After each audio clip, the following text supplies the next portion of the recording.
Good morning students, मैं जयपुर से doctor तृप्ति विजयवर्गीय अपने यूट्यूब चैनल पर आप लोगों का वेलकम करती हूँ। आज मैं आपको बताऊंगी कि हमारे इंडिया में बिजनेस करने के टाइम पे कितनी सारे चैलेंजेस और कितनी सारी प्रॉब्लम्स को फेस करना पड़ता है। चाहे वो इंडियन पीपल हो या बाहर का कोई कंपनी हो, उन दोनों को ही बहुत सी सारी समस्याओं का सामना करना पड़ता है। तो आज का हमारा टॉपिक है व्हाट आर द चैलेंजेस और the problems of business in India and what are the suggestions for against them, right.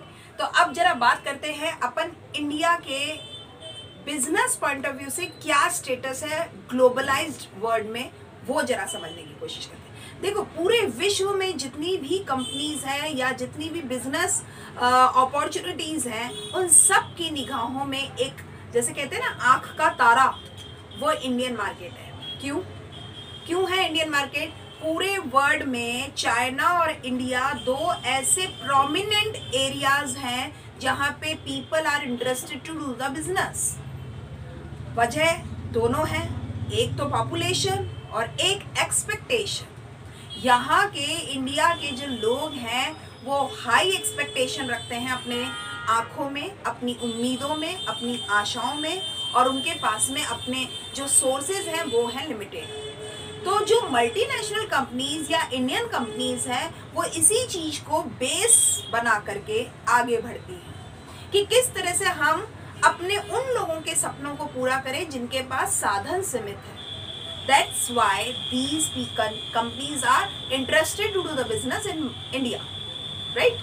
तो मैंने कुछ बातें लिख भी दी हैं, इसीलिए India is a Apple of I for entrepreneurs.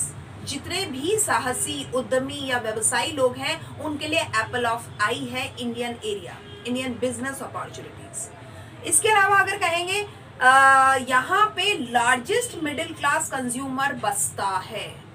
India में पूरे विश्व का सबसे बड़ा मिडिल क्लास कंज्यूमर जो मार्केट है वो यहीं पर है, क्योंकि बहुत बड़ा कंज्यूमर क्लास यहाँ बसता है। और मिडिल क्लास कंज्यूमर की एक खासियत होती है, वही मैंने जैसे अभी बताया, आशाएं बहुत बड़ी हैं, उम्मीदें बहुत ज़्यादा हैं, साधन बहुत सीमित है।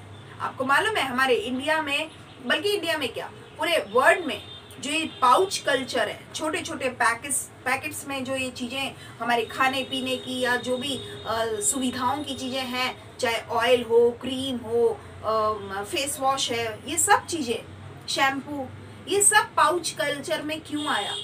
क्योंकि यहाँ हम ये चाहते हैं आप हमारा प्रोडक्ट यूज़ किए। कोई ज़रूरत नहीं है आप 200-500 रुपये उस प्रोडक्ट की बॉटल को, बड़े पैक को खरीदने में लगाएं। इट इज़ वेरी सफिशिएंट कि 2 और 5 रुपीज़ में आपको वो पाउच मिल जाएगा, easy to carry, easy to use, easy to buy, वगैरह वगैरह वगैरह वगैरह। अब देख लो, हर चीज़, मतलब आप सोच नहीं सकते वो सारी चीज़ें पाउच में आ चुकी है। इवन मिठाई भी पीसेस में है। ये क्यों हुआ? ताकि हम अपने कस्टमर है या कंज्यूमर है उनकी एक्सपेक्टेशन को नहीं मरने दें। उन्हें अगर एक गुलाब जामुन खाने की इच्छा है और अगर वो आधा किलो, पाव भर या 2 किलो नहीं खरीद पाने की क्षमता रखता है, वन पीस के हिसाब से रेट कोट कर दिए गए हैं। If you have budget for 2 piece और 5 पीस और more than 1 kg, you can do. देखिए मार्केट पे इस निगाह से नज़र डालिए, आपको समझ में आ जाएगा कि किस तरीके से मार्केट को एक्सप्लोर किया जा रहा है बिजनेसमैन की तरफ से। बिग एक्सपेक्टेशन है और बहुत ही limited sources and top advantage of starting a business venture. यहाँ इंडिया में बिजनेस वेंचर शुरू करने के लिए बहुत ही शानदार मौके हैं, शानदार अपॉर्चुनिटीज़ हैं। क्यों? क्योंकि यहाँ पे कई ऐसी चीज़ें हैं जो आपको, चाहे लेबर कह लो, स्किल्स कह लो, चाहे टेक्निक्स कह लो, बहुत इजीली अवेलेबल है। हाँ, बहुत सारे चैलेंजेस भी हैं, इसके साथ साथ बहुत सारे चैलेंजेस भी हैं, उसको हम नहीं भूल सकते। तो अगर अभी मैंने आपको सारी अच्छी बातें बताई हैं, तो अब थोड़ी सी वो बात करते हैं जो चैलेंजिंग है, जो प्रॉब्लम क्रिएट करती है, राइट। जरा बात करते हैं क्या कहती है। Just wait for 1 minute.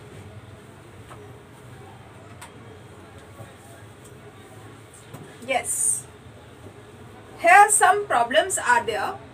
देखिएगा, कुछ चुनौतियां हैं, कुछ समस्याएं हैं हमारे इंडिया में बिजनेस करने के संबंध में। Number 1, a bundle of formalities.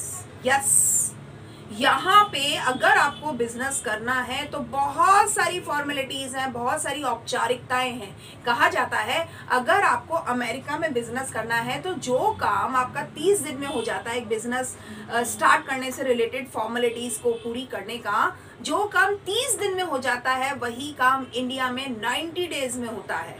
यानी 2 मंथ्स एक्स्ट्रा एनर्जी खत्म हो जाती है तब तक एक व्यक्ति की काम करने की, उसका जील खत्म हो जाता है।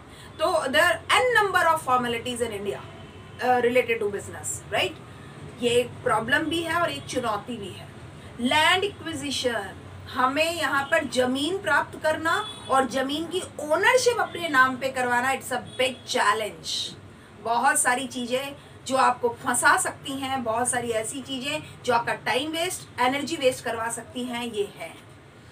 कंस्ट्रक्शन परमिशन, अगर आप कोई कंस्ट्रक्शन वर्क करना चाहते हो तो कई ऐसी परमिशंस, सब्सिडीज, ग्रांट्स, कहना चाहिए सर्टिफिकेशन, इतने सारे काम करने होंगे कि आपको बहुत ज़्यादा एनर्जी और टाइम आपका यहाँ पे लगाना पड़ेगा। तो कंस्ट्रक्शन परमिशन लेना भी बहुत बड़ा चैलेंज है यहाँ पर। पावर अवेलेबिलिटी, जो भी है, जितनी भी है, उसकी भी अवेलेबिलिटी होना और उतने ही क्षमता की होना जितनी की आपकी ज़रूरतें हैं, ये भी अपने आप में एक बहुत बड़ी समस्या कह लो या चुनौती है।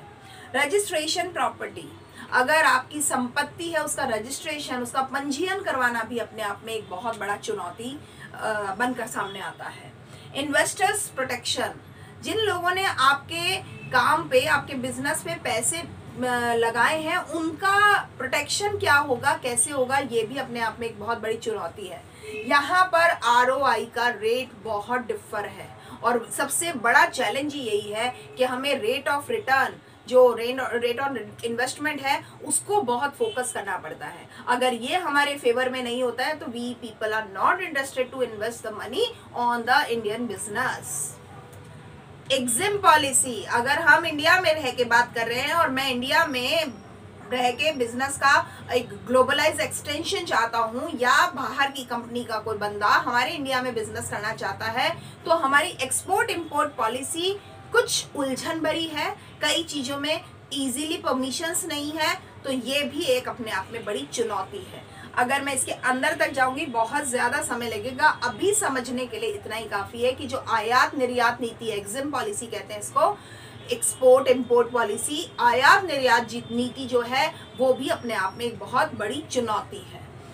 IP प्रोटेक्शन, इंटेलेक्चुअल प्रॉपर्टीज कौन सी होती हैं, जो किसी नॉलेज पर, जो आपके विचार पर, जो आपके स्किल्स पर, जो आपका राइट रखती हैं, जो टैलेंट पर आपका राइट रखती है, जैसे पेटेंट है, जैसे कॉपीराइट है, जैसे ट्रेडमार्क है, ये सारी चीज़ें इंटेलेक्चुअल प्रॉपर्टीज होती हैं। IPRs बोलते हैं इनको, इंटेलेक्चुअल प्रॉपर्टी राइट्स। तो यहाँ पे कहता है इंटेलेक्चुअल प्रॉपर्टी का प्रोटेक्शन भी बहुत बड़ा चुनौती है। यहाँ पे लोग पेटेंट तक भी कॉपी कर लेते हैं। आपको सबसे पहले अपने उस विचार पर, अपने उस बिजनेस आइडिया का पेटेंट करवाना होता है, then you can do business. पर कोई गारंटी नहीं है कि कब कौन आपके आइडिया को कॉपी कर ले, राइट। तो ये चीज भी एक बड़ी चुनौती है। Lack of managerial skills. अब थोड़ी सी सामान्य सी बातें करते हैं, ये थोड़ी सी हमने एडवांस बातें की हैं। अगर बात करें प्रबंधकीय कौशल की, यहाँ पर बहुत बड़ी कमी है। पीपल आर नॉट स्किल्ड, ये खास बात है कि पीपल आर नॉट स्किल्ड, और स्किल्ड होना भी नहीं चाहते। जो है जैसा है, बहुत कुछ है, हमें सब कुछ आता है, ये एक अलग ही इंडियन आइडियोलॉजी होती है लोगों में, राइट। तो एक डिग्री होना, एजुकेशन या एकेडमिक वाइज एक स्टेटस होना, यहाँ पे इस चीज़ की कमी है। हाँ, ये पिछले कुछ सालों में तो फिर भी MBA होल्डर्स की संख्या बढ़ रही है and people are doing best in this area. Lack of government support, सरकारी सहायता या सरकारी जो सुविधा है, यहाँ पे कई चीज़ों में कमी है। कई ऐसे कहना चाहिए आइडियाज़ रह जाते हैं आगे बढ़ने से, जहाँ पे सरकार की तरफ से उन्हें सुविधा या सहारा टाइमली नहीं मिल पाता। ये टाइमली मिलना बहुत इम्पोर्टेंट है, ठीक है। तो ये तो कुछ एक मैंने प्रॉब्लम्स बताई है, ये कुछ एक बोल रही हूँ मैं। सच में आप प्रैक्टिकल ग्राउंड्स पे आकर के इंडिया में अगर बिजनेस करेंगे तो यू विल रियलाइज कि इट इज़ अ कहना चाहिए क्राउन ऑफ थॉर्न, मतलब कांटों भरा ताज है ये, ठीक है। तो ये अपने आप में बहुत बड़ा चैलेंज है। अब कहते हैं क्या ऐसा किया जा सकता है जिससे हम इन समस्याओं को, इन चुनौतियों को थोड़ा सा कम कर सकें। बहुत कुछ किया जा सकता है। Number 1, you have to be set your objective clear cut. आपको स्पष्ट रूप से अपने उद्देश्य निर्धारित कर लेने चाहिए। आपको क्या चाहिए अपने आप से, और क्या चाहिए आपको सरकार से, क्या चाहिए आपको समाज से, और क्या चाहिए आपको अपने बंदों से यानी कर्मचारियों से। This should be clear cut. ये बहुत ज़रूरी है, तभी कहीं जाकर के आप इंडिया में बिजनेस कर सकते हो। If you are not able to communicate your objectives to your person, that means you are failure before started. सच में शुरू करने से पहले ही आप खत्म है। प्रॉपर प्लानिंग, ऑब्वियस है, बिजनेस करने चले हो, प्लानिंग शुड बी प्रॉपर। आपकी जो नियोजन है, आपका जो योजनाएं हैं वो बहुत ही सुनिश्चित होनी चाहिए, मजबूत होनी चाहिए।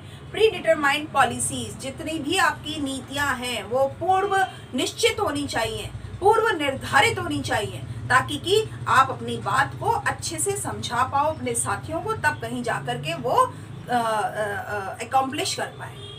साउंड ऑर्गेनाइजेशन स्ट्रक्चर, संगठन बहुत मजबूत होना चाहिए। संगठन की जो संरचना है वो बहुत ही मजबूत होनी चाहिए। प्रॉपर कंट्रोल सिस्टम होना चाहिए। नियंत्रण व्यवस्था बहुत ही मजबूत होनी चाहिए, क्योंकि ये वो एरिया है जहाँ पे अगर आप चूके तो आप बिल्कुल खत्म। चाहे कॉस्ट कह लो, चाहे आप कंट्रोल कह लो, चाहे, और कॉस्ट भी variety of cost are there, बहुत सारी तरह की लागतें होती हैं, तो उन पर आपको ध्यान देना और उन पर नियंत्रण करना बहुत इंपॉर्टेंट है। आगे कहते हैं बिजनेस स्किल्स एंड इंटरेस्ट। लोगों में अगर काम को करने की जो कौशल है या जो इंटरेस्ट है उसको बढ़ाया जाए, तो भी हमारे इंडिया में बिजनेस की अपॉर्चुनिटीज बहुत अच्छे से फ्लोरिश और एक्सप्लोर की जा सकती है। एफिशिएंट मार्केटिंग सिस्टम, यहाँ पे हमें अपना मार्केटिंग सिस्टम बहुत मजबूत करना होगा। हालांकि अभी काफ़ी चीज़ों में सुधार आ रहा है, people are interested to make the sound marketing system, पर अभी भी थोड़ा अप्रोच बदलना बाकी है। सरकार भी बहुत तेज़ी से बदल रही है, अपने अप्रोच को चेंज कर रही है, and government is ready to support financially or the morally if you have a great business idea. Government is inviting the students और new aspirants की आप अपने अपने बिजनेस प्लान जो है वो लेके आए और हम उसे फंडिंग करेंगे। अगर आपको फंडिंग की प्रॉब्लम की वजह से आप आगे नहीं बढ़ पाते हैं, तो अभी आपको मैं बता दूं, नैन प्रोग्राम जो है, नेशनल एंटरप्रेन्योरशिप नेटवर्क, ये जो प्रोग्राम है इसके ज़रिए हमारी इंडियन गवर्नमेंट कोशिश ये कर रही है कि हम इंडिया से वैरायटी ऑफ टैलेंट जो है बिजनेस से रिलेटेड, उसको हम प्रॉपरली एक्सप्लोर कर सके और उन्हें फंडिंग करके हमारे बिजनेस में अपॉर्चुनिटीज़ जो है उसको इंक्रीज कर सके। क्योंकि बिजनेस अपॉर्चुनिटी इंक्रीज होने का मतलब एम्प्लॉयमेंट जनरेशन है, पक्की बात है। क्योंकि सीधी सी है, एक बात कही जाती है कि अगर एक बिजनेस किया जाता है तो 1000 व्यक्तियों को प्रत्यक्ष या अप्रत्यक्ष रूप से उसको रोजगार मिलता है, जबकि एक सर्विस जब की जाती है तो 1 पर्सन 1 एम्प्लॉयमेंट होता है। जबकि बिजनेस में 1 business is equal to 1000 direct और इनडायरेक्ट एम्प्लॉयमेंट अपॉर्चुनिटीज। तो ये एक मुख्य कारण है कि इंडियन गवर्नमेंट जो है वो सपोर्ट कर रही है बिजनेस प्लान्स को और वो फंडिंग करने की दिशा में आगे बढ़ रही है। इसके अलावा हमारे इंडिया में जो अगर कहना चाहिए सजेशन की बात करेंगे तो रिसर्च पर, डेवलपमेंट पर बहुत ज़बरदस्त काम होना बाकी है और इसी दिशा में हमें आगे बढ़ना चाहिए। नई नई तकनीकें, नई नई चीज़ें, नए नए इनोवेशंस, नए नए रिसर्च होना बाकी है। हम इंडियन पीपल बहुत सारा पोटेंशियल रखते हैं, लेकिन अगर सपोर्ट नहीं मिलता है तो हम आगे नहीं बढ़ पाते हैं। तो यहाँ शोध और विकास पर काम होना बहुत बाकी है। इसलिए ही सुझाव दिया जाता है कि इंडियन बिजनेस ऑर्गेनाइजेशनल अपॉर्चुनिटीज़ को अगर एनकैश करना है तो there should be a sound research and development programme. ये होना बहुत ज़रूरी है। ट्रेनिंग होना बहुत ज़रूरी है। हर एक व्यक्ति में कोई ना कोई स्पार्क है, कोई ना कोई टैलेंट है। अगर उसको पॉलिश कर दिया जाए तो ही और she can do best, right. तो ये जो ट्रेनिंग का काम है वो भी होना बहुत इम्पॉर्टेंट है। इसके अलावा अगर एक बात कहेंगे तो एक्सपर्ट्स की सेवाएं लेना, अगर बात कहेंगे कि लीडरशिप बहुत ही शानदार होना, अगर कहेंगे कि अपनी सोशल रिस्पॉन्सिबिलिटीज़ को तरीके से पे करना या तरीके से फुलफिल करना, अगर हमारे कस्टमर से जो हमारा क्लोज रिलेशनशिप होता है वो अगर हो जाए, अगर हमारी जो गवर्नमेंट पॉलिसीज़ हैं या फिर उनका जो कंट्रोलिंग तरीका है उसमें कोई उदारवादी या लिबरल एटीट्यूड या अप्रोच डेवलप हो जाए तो भी बहुत सारी चीज़ें हो जाएंगी। हमारी टैक्सेशन पॉलिसी को भी थोड़ा सा बदलाव करके और बिजनेस के सपोर्ट में उसे लागू किया जाए, तब भी हमारे यहाँ पे इंडियन बिजनेस जो है बहुत तेजी से ऊपर चढ़ सकता है और चढ़ पाएगा। ये कुछ सुझाव हैं जो जो प्रॉब्लम्स हमने देखी हैं, उसके अगेंस्ट में हम अगर इसे लागू कर पाते हैं तो इंडिया में कोई शक नहीं कि बिजनेस अपॉर्चुनिटीज बहुत तेजी से ऊंची जाएंगी। उम्मीद करती हूँ आज का वीडियो आपको समझ में आया है, पसंद में आया है और आपने इस वीडियो को शेयर करना है। Thank you for keep watching my videos regularly. Thank you.